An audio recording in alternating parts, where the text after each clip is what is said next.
as a fan, when I would see you and Shawn, you'd toss alley-oops from all areas of the court. It was just so crazy. I almost feel like I could tell when it was coming, when you guys were coming down the court. And then I just saw in some interview that you guys had a fucking system where you would like make noises to each other. And I was like, I was like, there had to have been some sort of code, because it seems like you're too in sync.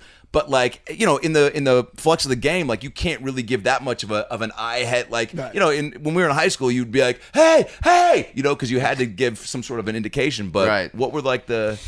Well, basically, when you play with a guy that long and be real close to him, you guys were homies off the court, right? all the time. Yeah, like we homies now. So it's the same thing. So it's like he'll be like, "Whoo," you know what I'm saying? Yee, and then you know he's gonna run with you. If I get a steal, I know he's gonna run. So I have to be that point guard that looking out of the corner of his eye and see him. And then I gotta be the one to know to throw it over there. So you gotta be, if you play with somebody and be around so much, you get the tendencies to know what they do. Yeah. You know, everybody knows what they do. If I'm around you 18 hours of the day. Yeah. What happened if you invited me on that fucking boat? Yeah.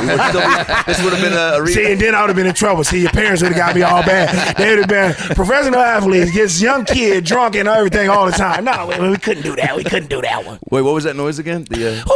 See, that's also the noise to get Brad to show up anytime. Yeah, and then Brad, you don't show up? No, I will. All you gotta do is say that. And okay, I'm gonna be like, I pop out from under a table. Oh shit! Tablecloth, hey, that'll be a good little show that we got, man. I'll be like, woo! And you come jumping out. Wait, he was in my pocket the whole time. Damn right. You have no idea. And then I'll be like, look, watch this trick. Hey, what's up, guys? How's it going? Someone call me? We just had an amazing, epic offseason in the NBA. Bunch of player movement. This next season, no one knows who's going to win the title. There's like 6 favorites, but it's up in the air. And there's a lot of talk about how players would have these off-the-court conversations about where they're going to go, how they're going to do it, how they're setting everything up. Was that happening in your era as well? Absolutely not. No. We didn't do that. You remember when I played Jordan in '96, right? Yeah, of course. And I was a free agent in that season, right? Were. So they beat me. Mm-hmm. Why would I go join him? Because I want to beat him again.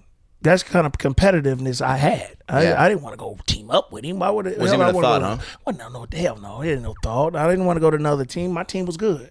You know what I'm saying? I thought my team could beat his team. So I went back to my team and say, man, let's go get that ass. You know what I'm saying? That's what we want to do.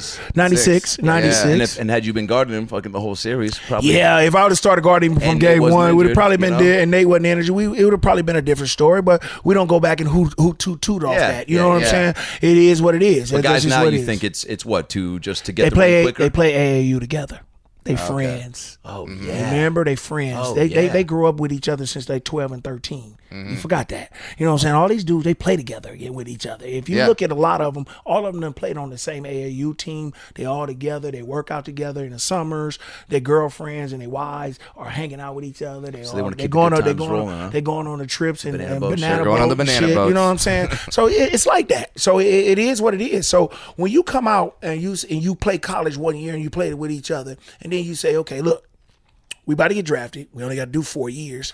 You know, in 4 years, I can make it happen. You know, I'll be the man. You come where I'm at.